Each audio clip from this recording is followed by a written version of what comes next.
Was out Erik ten Hag in his first proper interview since leaving Manchester United.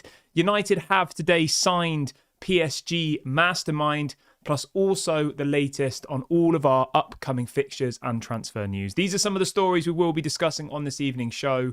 But before we get into that, please do me one small favour. Smash a like on today's video. Let's try and see 500 likes on this episode. And if this is your first time watching, please also subscribe to the channel. I'm live every single day at 8:30 and 6 p.m. UK time. Right, let's get straight into it then. And let's react to this interview with Cristiano Ronaldo. So the interview came out about 5 or 6 hours ago.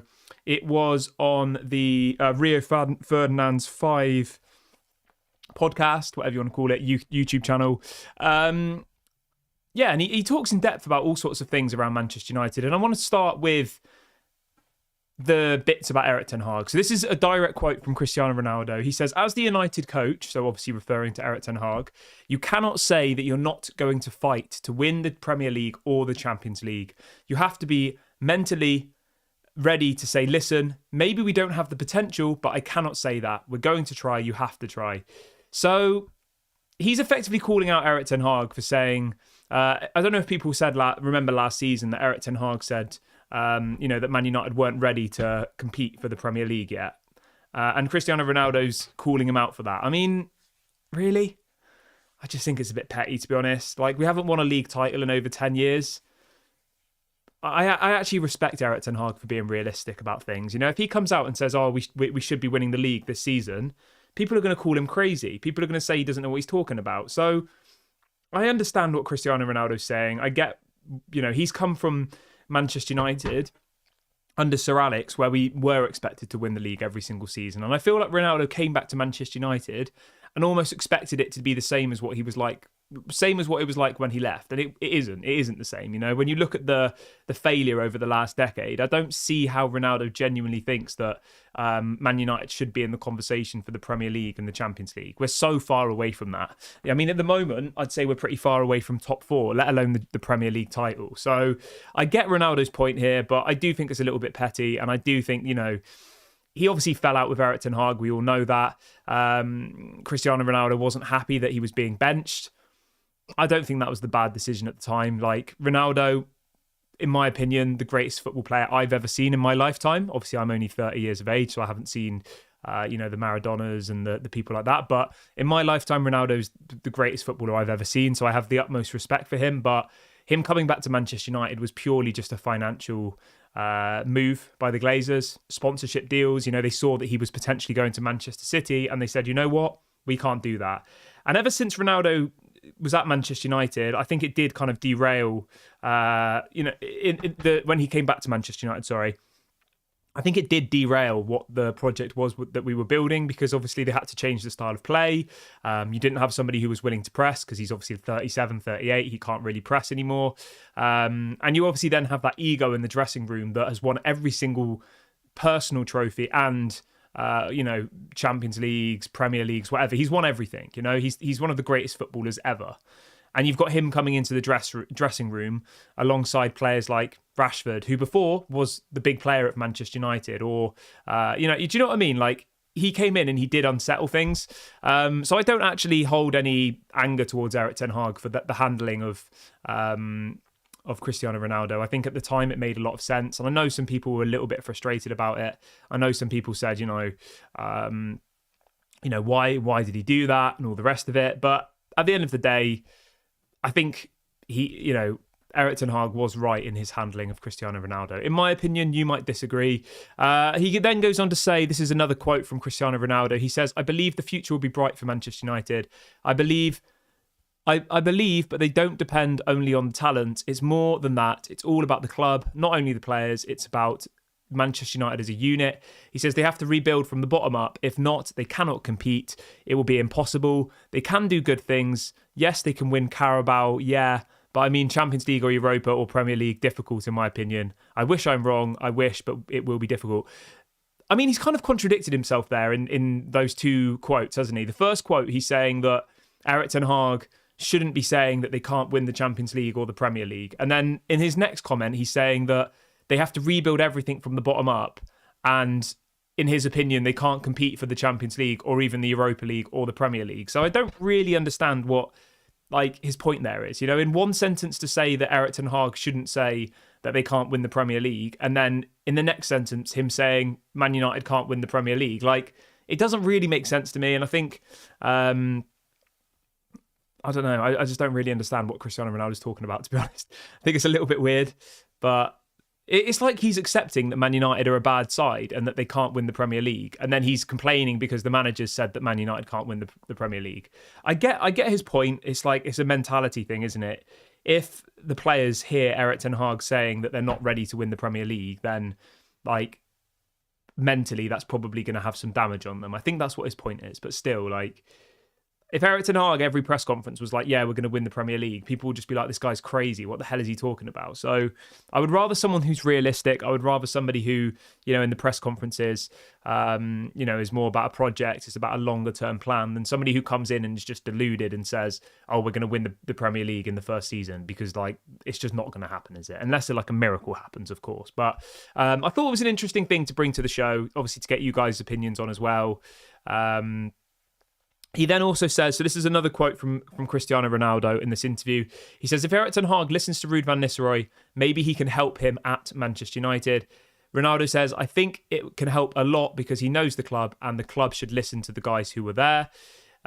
He then says, you cannot rebuild a football club without knowledge, not guys who work in an office. They understand. I somewhat agree with that. I think you do need, people around the club who understand the club, and obviously Ruud van Nistelrooy does understand Manchester United. He's been an ex-player there, but at the same time, I think for me personally, the most important thing for Manchester United is to have the best in class in every single area, and I don't just want every ex-player to be working for the club just because they won Premier League trophies over a decade ago. I don't think Gary Neville and Paul Scholes and Roy Keane are the best in class these days. Do you know what I mean? They're all pundits. They're not obviously they're football experts in a punditry level, but from an actual building a club up, obviously Scholes and Gary Neville have some experience with Salford, but that's League Two quality. Roy Keane's obviously managed before and stuff, but yeah, I somewhat agree with Ronaldo. I think you need to have a certain balance between ex-players like Ruud van Nistelrooy, great. I think Ruud van Nistelrooy as an assistant manager is absolutely unbelievable. I don't think we could get a better assistant manager than Ruud van Nistelrooy. Someone who won the Dutch league with PSV, someone who did really well for PSV, and now he's coming in as the number 2 for Manchester United. That's a really, really clever appointment. But I don't want every position in the club to be ex-players just because they know what it's like to be at Manchester United. That doesn't really matter that much to me. Omar Barada helped build Man City and we've got him as the CEO now. I would rather that than have Roy Keane as the CEO just because he's played for Man United. So I understand what Ronaldo's saying. I get the point, that you need to have people who understand the club. And obviously Ruud van Nistelrooy is someone who understands the club. And, anybody who's watched this channel over the last kind of 6 or so months will know how positive I was about the appointment of Ruud van Nistelrooy. I think as an assistant manager, I honestly don't think we could get a better assistant manager than Ruud van Nistelrooy based on what was available on the market. And then also to get René Haak, who obviously was another Eredivisie manager, as the second assistant manager. I thought it was very, very clever business, to get those two people in the door. So yeah, I'm happy about that. But the most important thing for me, and the thing that I try and really focus on this channel, is everything takes time. It's not going to happen overnight. You're not going to suddenly go from 8th in the league to 1st. That's not how football works. But yeah, that was the bit on Cristiano Ronaldo. Obviously, he's probably a little bit bitter about how it all kind of fell apart at Manchester United. He's obviously gone off to Saudi Arabia. He's gone off to Saudi. He's doing well in Saudi. He's still obviously doing well for the Portuguese national team. I don't think, letting Ronaldo go was a mistake personally. But yeah, I mean, we haven't improved, have we? So it's hard to argue that case. But yeah. All right, let's move on to this PSG story then, shall we? Because now, let me just get you the facts up about this. Okay, so Manchester United have apparently appointed PSG's chief revenue officer, Mark Armstrong. Now, you're probably thinking, why does this matter? I don't care, blah, blah, blah, blah, blah. But this guy seems to be the real deal. If you look at this guy's CV, right, he's going to come in in the same position as the chief revenue officer, which my understanding is effectively about bringing in money. That's what revenue is, isn't it? Bringing in money, generating funds through sponsorships and all the rest of it. So the story says this. It says, Mark Armstrong, PSG's head of revenue since 2018, is set to join Manchester United. Armstrong previously worked for the FA, the NFL, the NBA, and played a key role in boosting PSG's revenue to meet financial fair play rules. So he's effectively someone who's coming in to try and help Manchester United's profit and sustainability issues and to try and generate more money, which I think is amazing because that's only then going to mean we can spend more and will mean we're in less trouble in relation to profit and sustainability and all the rest of it. But so it looks like this guy, Mark Armstrong, his name. This is coming from L'Equipe, the French outlet. Go and check him out. He seems really, really interesting. He's been at PSG for 6.5 years as the chief revenue officer, as well as the chief partnership officer. And then before that, he worked for the NBA for nearly 6 years. And then he was the commercial director for the NFL for 2 years as well. So this guy knows what he's doing in the finance world, in the business world. I know some people who watch this channel only care about like signings and players. But as I've said to you many, many times before, the people that work behind the scenes at Manchester United are just as important as the players on the pitch. You know, like the club is in the way it is now because the Glazers employed bad people to run the football club, who then made bad signings. Do you know what I mean? It all trickled down from the top. Everything starts at the top. Everything starts at the Glazers and it comes down and down and down and down and down. Like Erik ten Hag is pretty far down on the list, you know, really. Obviously the players, all the rest of it are kind of somewhere down here and the Glazers are right at the top. And then it's kind of all of the people in management directly underneath the Glazers. So yeah, really, really happy about this. As I said, I've done a bit of research on the guy. He seems to be the best in class, the best person available for this position. And Manchester United have got their man. So well done to Ineos for that.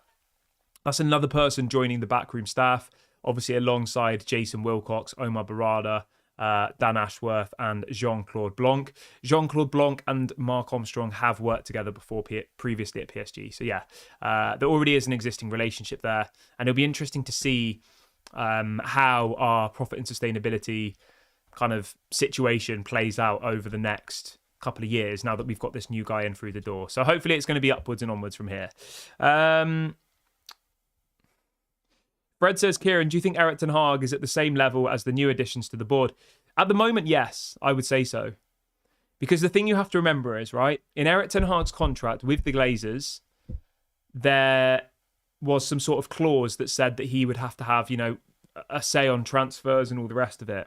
And there was a story that came out yesterday that said that apparently in the summer, Ineos tried to offer Erik ten Hag a new contract on new terms. And those terms were with his transfer veto removed. And he said, no, I don't want to do that. And that's why they just extended his contract by 1 year, because all they did was give him his contract extension that was already in his current contract with the Glazers. Does that make sense? So I would say at the moment, Erik ten Hag has a seat at the table, you know, alongside the Omar Baradas, the Dan Ashworth, etc. But the information that came out yesterday stated that apparently Ineos tried to remove that from his contract in the summer. They tried to give him a new long-term deal, and he said, no, I'm happy with my current terms. I will just trigger my 1 year extension. So that's why that situation in the summer took so long with the Glazers, with Ineos and with Erik ten Hag, was because they were trying to give him a new contract. He said no. He said, I don't want to lose my say. I don't want to lose my voice. And I would rather just have the 1 year extension. So that's why we're in that position. I think, to be honest with you, I'm not that bothered about it, really. I think, you know, Erik ten Hag he's got 2 years left on his current... Let me check. Has he got 2 years left on his contract now?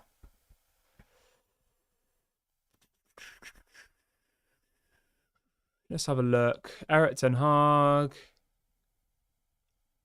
I think it's 2 years. Let me know if I'm wrong. But I'm pretty sure he has 2 years left on his contract, if I'm not mistaken. Where does it say? Yeah, so his contract runs until June 2026, which isn't really very long. If you think we're already in September, it's like, what, 11... Yeah, I mean, it's not that long. It's like a year and a half away until his contract expires. I think that's the correct decision, to be honest, because, you know, if at the end of the season we're not further up the table and the better manager becomes available, then we probably will see a manager change, won't we? And I don't think anybody would be able to complain about that. If, say in the summer, Nagelsmann or a Ruben Amorim or someone like that, one of those other top managers becomes available and Manchester United still find themselves in 8th or 9th, I don't think Ineos will kind of... Yeah, I think they'll probably change things. But we'll wait and see. I hope that Erik ten Hag gets it right.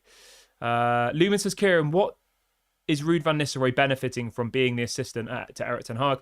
I mean, Ruud van Nistelrooy is currently the assistant manager at one of the biggest clubs in the world, Whereas before, he was literally just the manager of PSV. No disrespect to PSV, but